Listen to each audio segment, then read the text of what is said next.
Hello good evening everybody. So we are doing Punjab PCS current affairs for mains. हमारे economics के जो current affairs हैं वो कर रहे हैं। आज हमारा लास्ट लेक्चर है।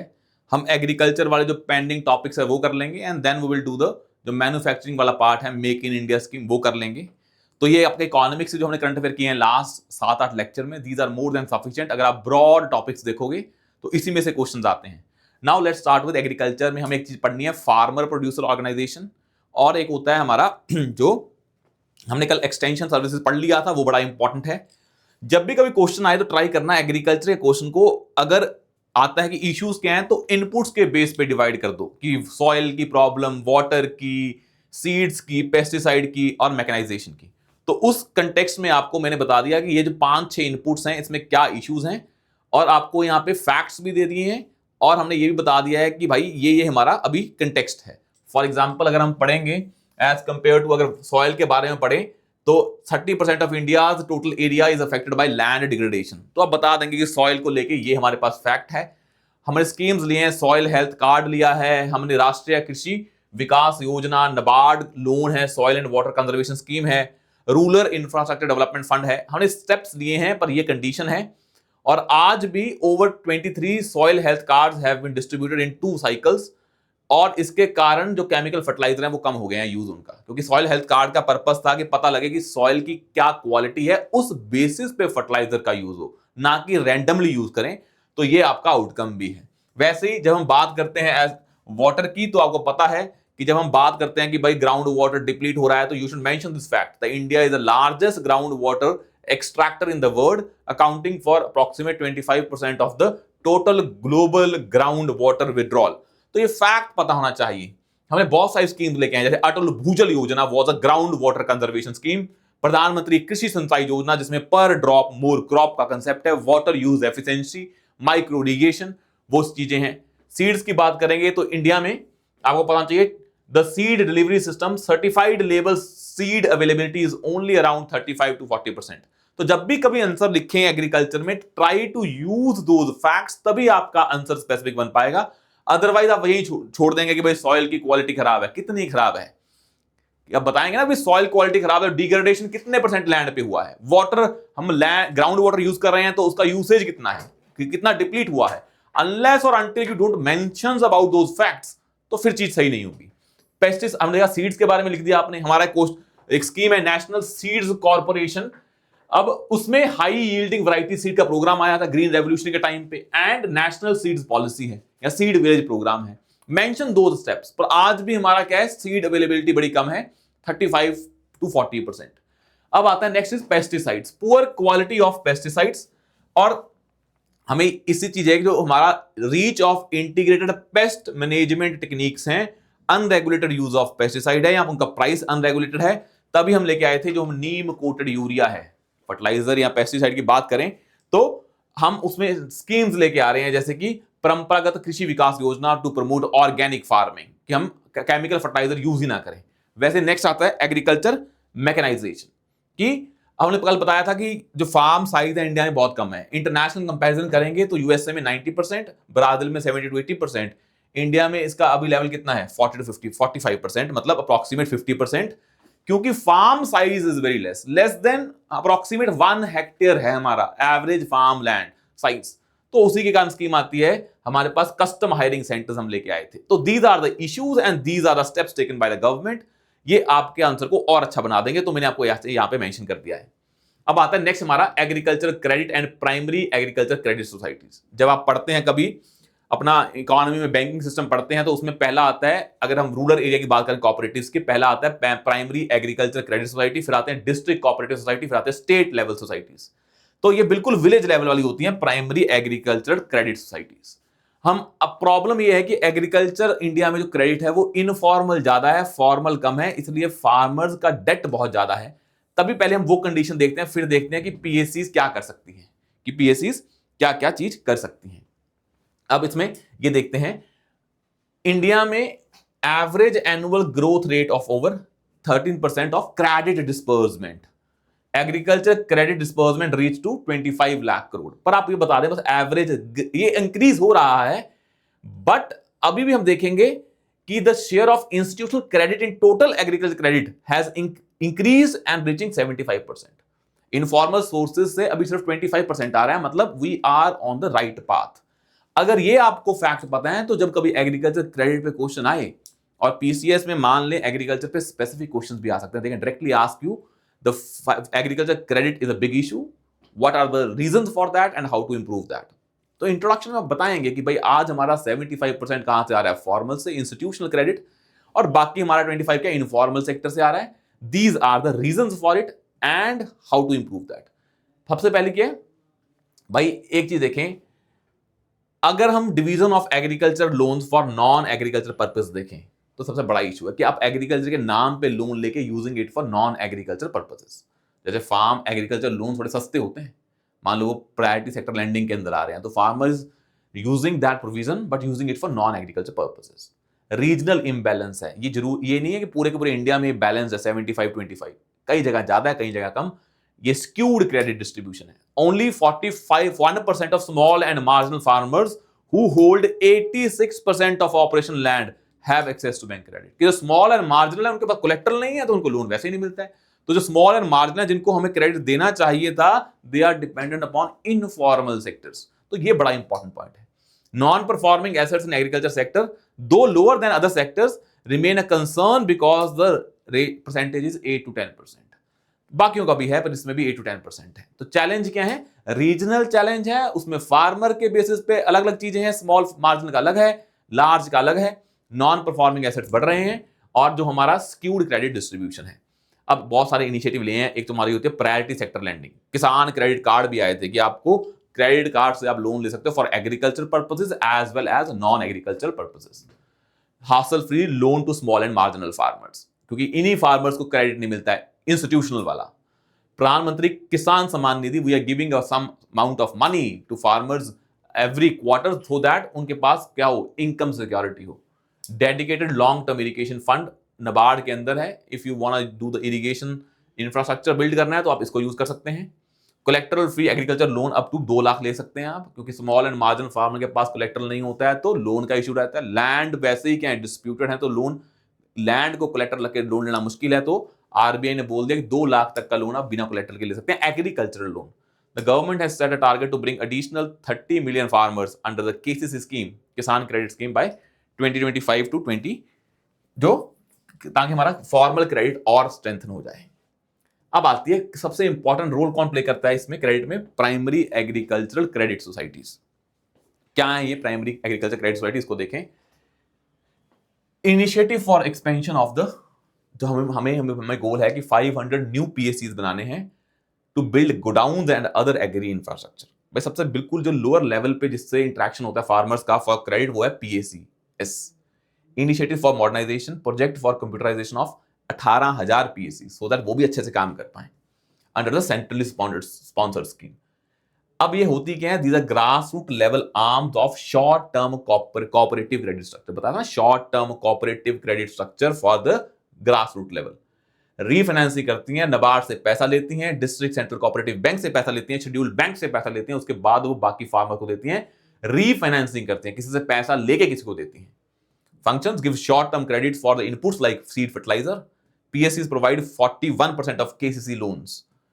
And initiatives to strengthen PSC कौन सा है, हम फार्मर प्रोड्यूसर ऑर्गेनाइजेशन बना रहे हैं। 1100 additional FUPOs to be formed by PSCs with the support of National Cooperative Development Corporation. ये गवर्नमेंट का बजट में भी था कि फार्मर अकेला और फार्मर ग्रुप में in the form of farmer producer organisation can work much better. They have more information and they have more kind of a bargaining power when the farmer alone works, तो उसके पास इतनी power नहीं होती है। Diversifying business portfolios, model bylaws to make PSCs multi-purpose by allowing over 25 business activities like dairy, fishery, floriculture, setting up of godowns, etc. तो हम PSC का काम को और ब्रॉड कर रहे हैं। PSC to function as प्रधानमंत्री किसान सम्मान निधि, किसान समृद्धि केंद्र to provide fertilizers and pesticides।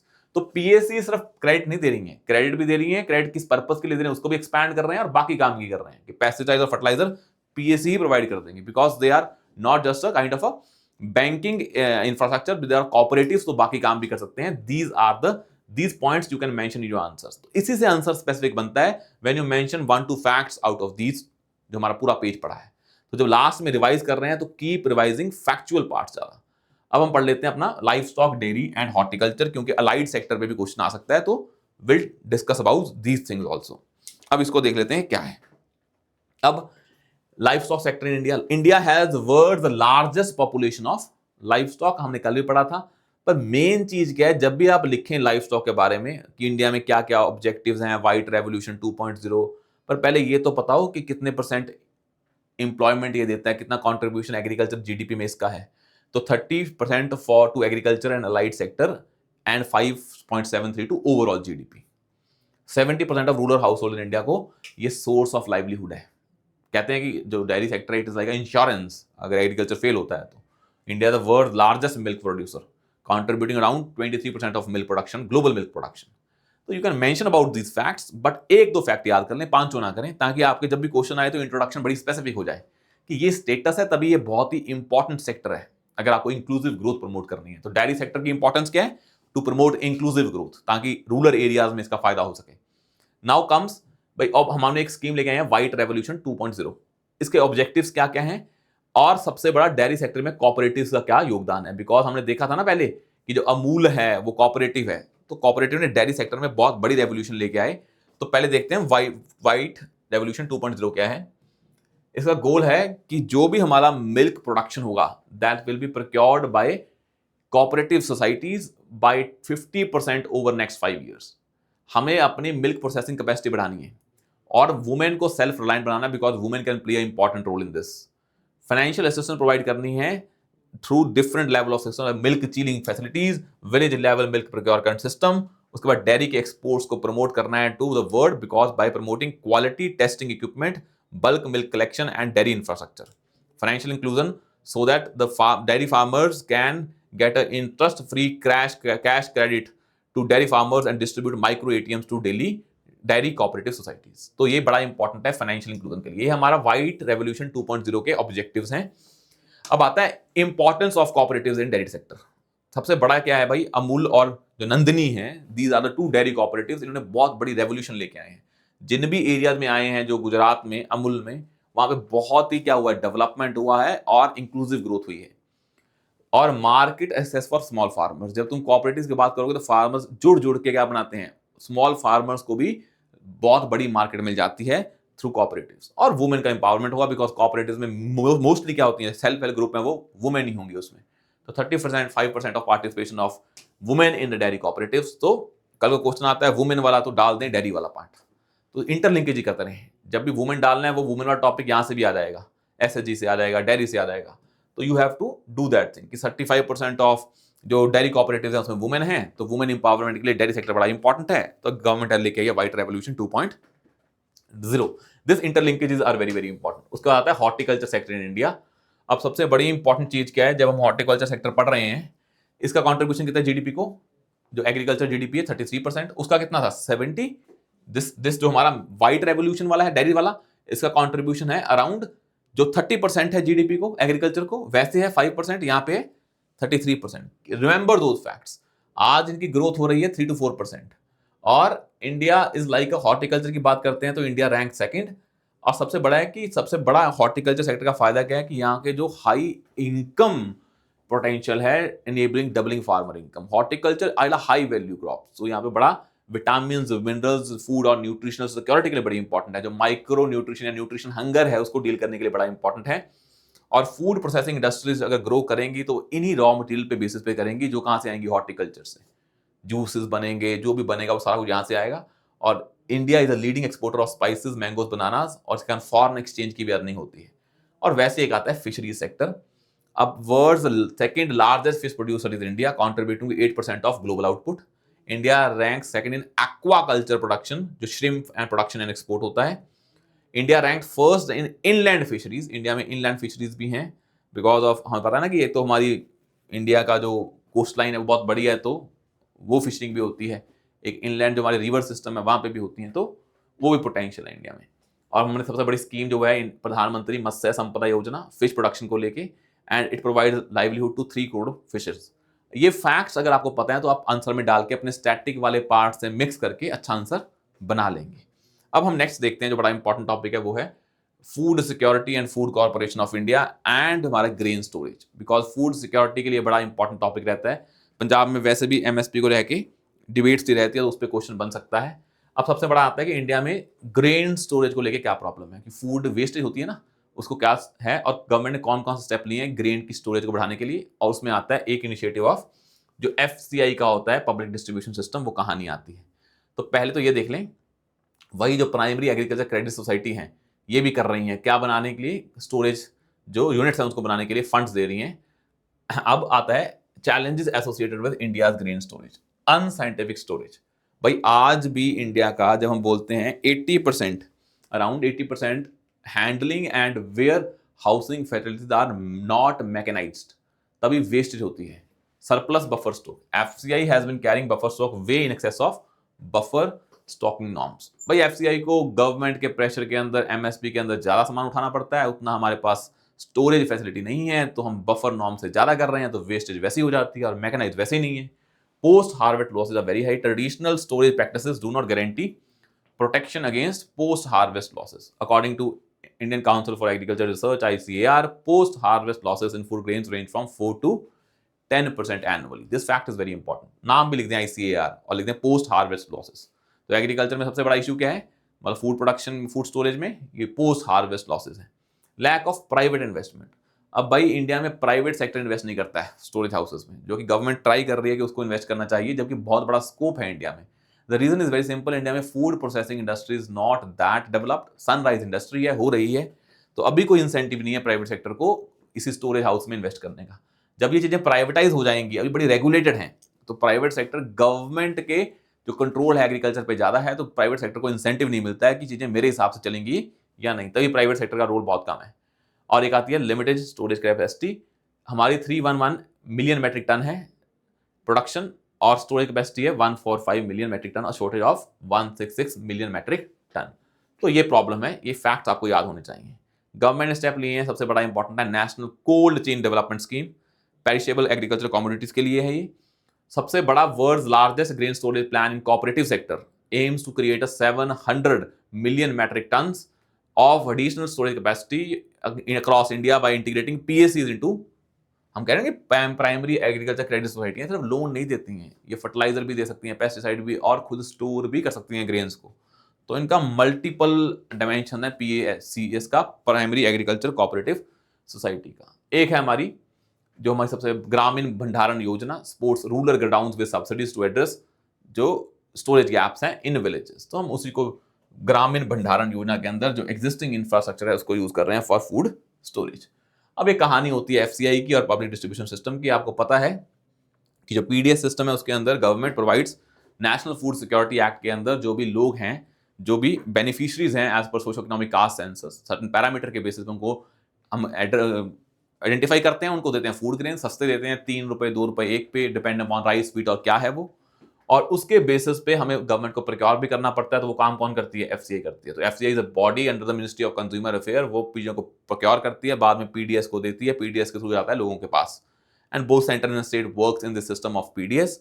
पर सबसे बड़ा इशू क्या है कि पीडीएस में सबसे बड़ी प्रॉब्लम क्या है, 28% of allocated grains supplied by FCI and state governments fail to reach the intended beneficiaries. This amounts to financial loss of 69,000 crore. तो हमारा बड़ा लीकेज है पीडीएस में 28% and financial amount is around 70,000 crore. Efficacy of recent reforms, हम भाई ration card को आधार card से link कर रहे हैं, पीओ जो पॉइंट ऑफ सेल मशीन्स लगा रहे हैं, जो फेयर प्राइस शॉप्स होते हैं जहाँ से हम सामान लेते हैं बेनिफिशरीज, उससे एफिकेसी बढ़ रही है, पर आज भी लीकेज बहुत ज़्यादा है। तभी हम बोल रहे हैं डायरेक्ट बेनिफिट ट्रांसफर होना चाहिए। बट उसको छोड़ें, हम पर देखते हैं कि कितना हमारा फूड सब्सिडी का बिल आता है। तो अगर हम बजट देखें तो उसमें फूड सब्सिडी का बिल कितना होता है, 2.11 लाख करोड़, और ये सारा कुछ कौन सा मैनेज कर रहा है, एफसीआई। और सबसे बड़ा जो काम है एफसीआई का वो है कि फूड को प्रोक्योर करना, स्टोर करना, इंटरस्टेट मूवमेंट करना, और बाद में डिस्ट्रीब्यूशन एंड सेल करना थ्रू फेयर प्राइस शॉप्स। अब रिकमेंडेशंस क्या है इसकी, भाई पहले काम है कि आप बेनिफिशरीज को आइडेंटिफाई करो। Reducing the coverage of population covered under PDS, आज वो 57% है पॉपुलेशन का, to the bottom 15% for free food distribution. आप सभी को ही दे रहे हो भाई, 57% of population getting subsidized food grains. It means the condition should be reduced to 15%. Shift towards direct benefit transfer, ताकि लीकेज का मतलब ही नहीं, पैसा ट्रांसफर करें अपने आप ले लेंगे, वो कहां से, मार्केट से। तो ये गवर्नमेंट का प्रोक्योरमेंट का खर्चा, जो अशोक दलवाई कमेटी आई उसने बोला था गवर्नमेंट पहले प्रोक्योर करती है, फिर वेस्ट होता है, फिर आगे जाते हैं, इतना ज्यादा गवर्नेंस का खर्चा है, अब डायरेक्टली लोगों को पैसा दे अपने मार्केट से ले लेंगे। Transforming food price fair price shop into nutritional hubs. तो आप ये फोकस करें कि अगर दे भी रहे हैं फूड ग्रेन्स, तो फूड ग्रेन्स में न्यूट्रिशन ना कि सिर्फ हंगर भरना है, हंगर तो हो एड्रेस हो रहा है, इंडिया में न्यूट्रिशनल डेफिशिएंसीज बढ़ रही हैं। Shanta Kumar committee talks about FCI should focus its operation only in states with a deficit of food grains, handling over the procurement, storage and distribution to the states. तो जिस states ने अपना काम कर लिया है, डेवलप हो गई हैं, जो स्टोरेज कर सकते हैं वो स्टेट्स करें, फिर FCI इन्वॉल्व ना हो। FCI को वहीं इन्वॉल्व होना है जहां पे स्टेट्स के हैं इंफ्रास्ट्रक्चर में डेफिशिट है। तो ये रिकमेंडेशंस हैं हाउ टू इंप्रूव PDS। ये 4 points are very specific points, बाकी आप जितनी मर्जी कहानी बनाते रहे, but these are the 4 specific points. Shanta Kumar committee is very important when it comes to food procurement में। उनको रिफॉर्म्स की बात हुई थी, एक आई थी अशोक दलवाई कमेटी, उसने भी डबलिंग फार्मर इनकम की बात की थी, उन्होंने भी ये कहानियां की हैं सारी। अब आता है farmer producer organisation and food processing sector. अब हमने आपको पहले बताया क्या होते हैं FPO, बड़ा इंपॉर्टेंट टॉपिक है। बजट में बड़ा गवर्नमेंट ट्राई कर रही है FPOs को प्रमोट करने का। This topic is very very important, इसको हम अच्छे से कर लेते हैं। और फूड प्रोसेसिंग तो वैसे ही बहुत इंपॉर्टेंट है, वो तो करना ही पड़ेगा। यहां तक क्लियर है? यहां तक कोई डाउट हो तो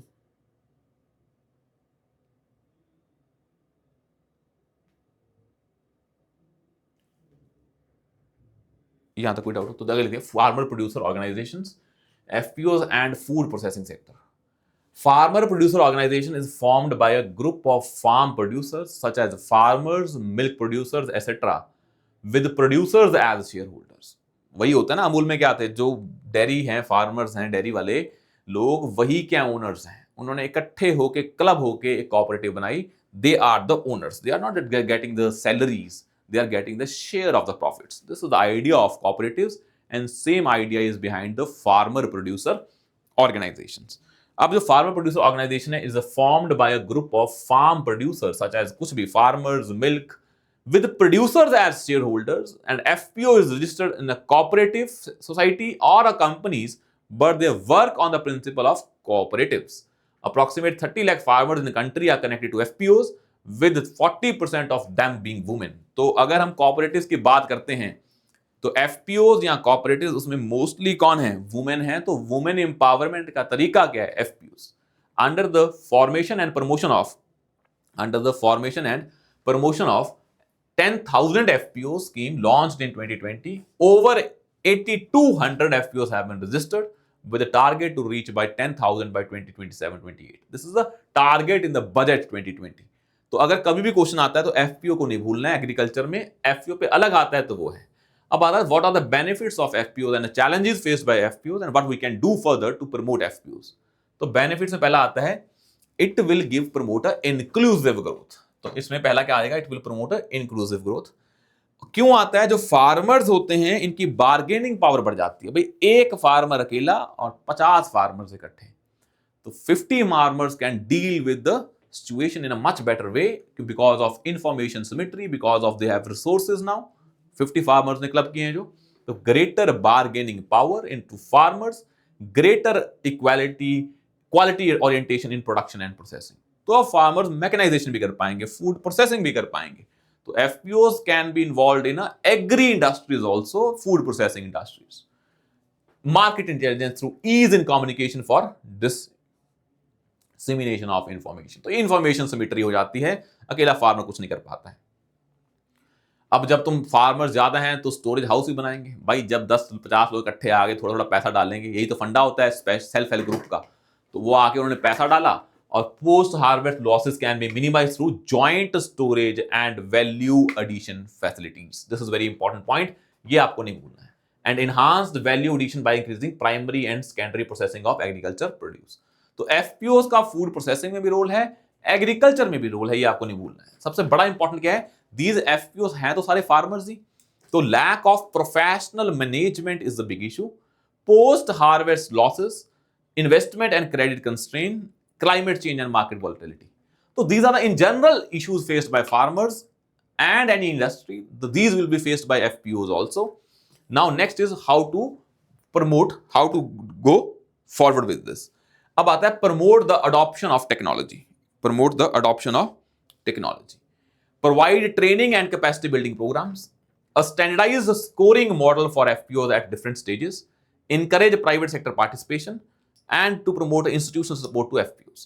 फार्मर्स हैं, उनकी ट्रेनिंग भी तो हो ना भाई, अगर उनकी ट्रेनिंग होगी, उनको टेक्नोलॉजी अडॉप्ट करेंगे तब वो ज्यादा एफिशिएंट बन पाएंगे। तो ठीक है, वो फार्मर्स इकट्ठे आए हैं एज अ ग्रुप पे, पर ग्रुप को भी ट्रेन करना पड़ेगा टेक्नोलॉजी की फॉर्म में, capacity building, so that they can work on standardised scoring model for FPO, so that they can be compete with each other। और वही कहानी रहती है कि आपको उनको टेक्निकल सर्विसेज भी देनी पड़ेंगी। तो ठीक है, एफपीओ अच्छी बात है, पर उसको तुम मॉडर्नाइज तुम्हें करना पड़ेगा based on the modern principles, वो कहानी रहती है इसमें। अब वे food processing industry sunrising sector, sunrise sector वो होता है जिसके ग्रोथ का पोटेंशियल बहुत ज्यादा होता है। तो 7.3% एनुअली इसका ग्रोथ चल रहा है, और ये मैन्युफैक्चरिंग जीडीपी में 10% कॉन्ट्रीब्यूशन है इसका, और एग्रीकल्चर जीडीपी में बात करें तो 11% है। इसमें आज भी 20 लाख लोग क्या एम्प्लॉयड है, और ये बहुत ही ज्यादा क्या है, लेबर इंटेंसिव सेक्टर है। Sunrise sector labour intensive sector, जब भी प्रॉब्लम आए कि भाई हमें जॉब्स बढ़ानी है, फूड प्रोसेसिंग इंडस्ट्री फोकस करो। और गवर्नमेंट ने 24 ऑपरेशनल मेगा फूड पार्क्स बनाए, जो हमारे 21 के 41 अप्रूव हुए हैं, उनमें से इतने बन चुके हैं 24।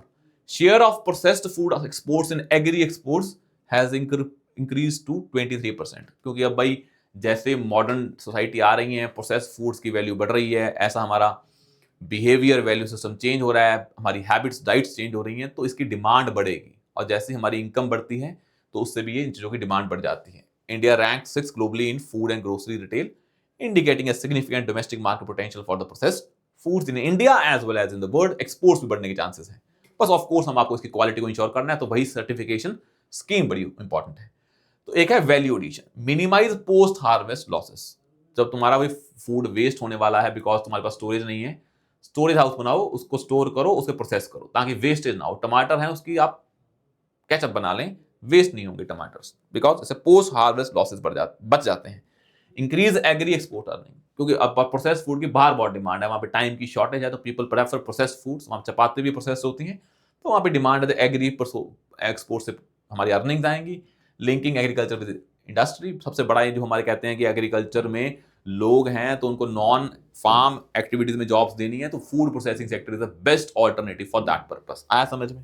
उसके बाद आती है एम्प्लॉयमेंट, आपको बता दें it is very labour intensive, और यहाँ स्किल्ड और अनस्किल्ड वर्कर भी जा सकते हैं। बेस्ट बात ये है, तो इंडिया का बहुत सारा एग्रीकल्चर जो सरप्लस लेबर है वो वहां जा सकता है, और एग्रीकल्चर में हम इनकम जनरेट करके डबलिंग फार्मर इनकम इंश्योर कर सकते हैं, क्योंकि नॉन फार्म सेक्टर से ही फार्मर की इनकम बढ़ेगी, अब फार्मिंग से बढ़ने वाली नहीं है। या फिर हॉर्टिकल्चर करें, उससे क्रॉप्स क्योंकि प्राइसेस ज्यादा होते हैं तो इनकम वैसे बढ़ जाती है।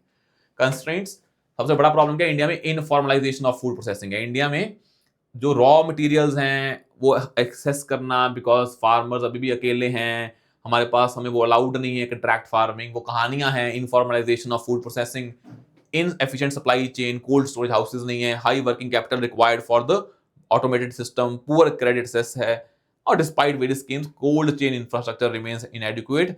हमें आज भी 9000 लॉसेस होते हैं annually because of lack of cold chain infrastructure. तो हमें पहले एग्रीकल्चर को प्राइवेटाइज करना पड़ेगा, तभी फूड प्रोसेसिंग इंडस्ट्री आएगी, बिकॉज फूड प्रोसेसिंग इंडस्ट्री का जो बैकबोन है वो क्या? Agriculture. If that is government control not privatised, then a food processing industry can not grow on that basis. यहां तक क्लियर है?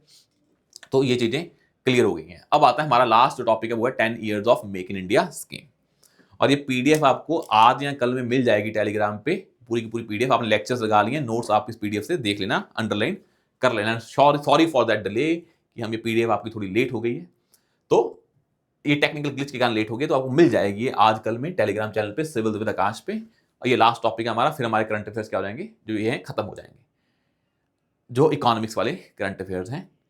10 years of make in India scheme.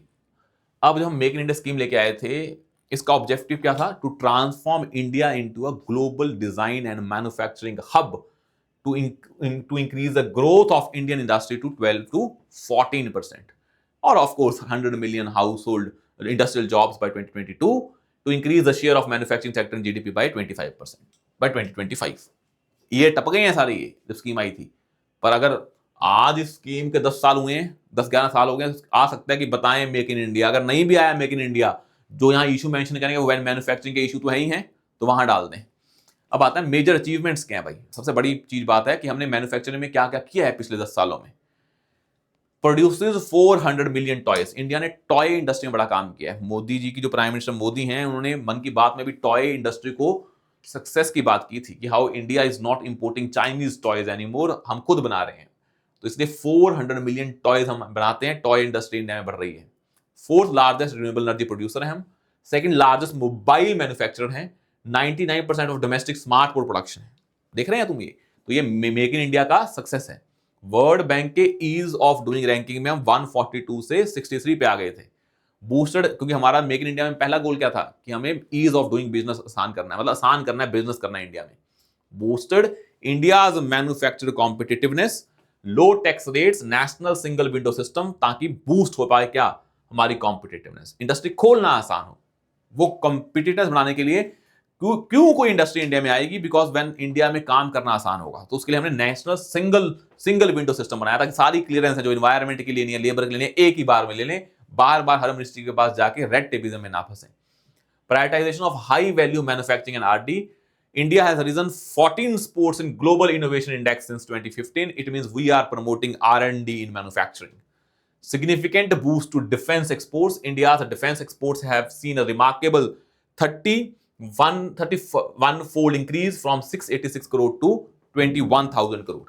Success of production linked incentive schemes attracted investments of over 1 lakh crore and generated production sales worth 8.7 lakh crore. तो ये production linked incentive scheme is very very important.